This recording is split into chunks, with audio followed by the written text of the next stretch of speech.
QL-800 tutorial number 11, replacing the cutter. Press the backfeed button until the printer beeps, confirming that the media is about to be unloaded. Press and hold the button again to fully unload the media.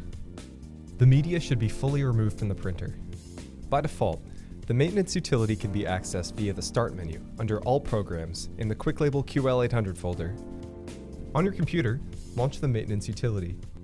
Select the Parts Replacement tab. Check Cutter and Start. Press Next to initiate. Open the top side door. Remove the transport unit from the printer and place it on a flat surface.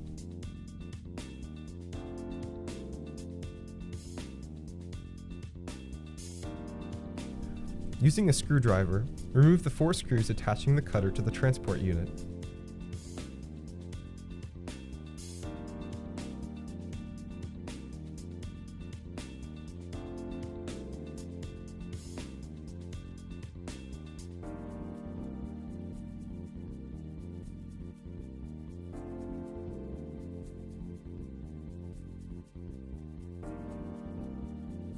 Disconnect the cutter harness from the transport unit.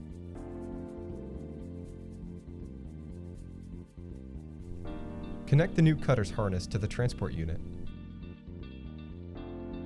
Align the new cutter onto the transport unit and install it using the screwdriver.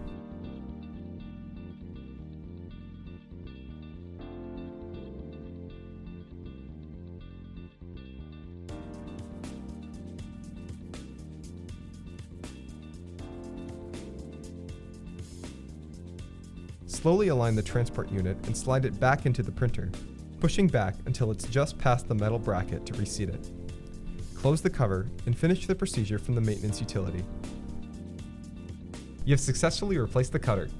For more tech support videos, visit our channel at youtube.com/quicklabel.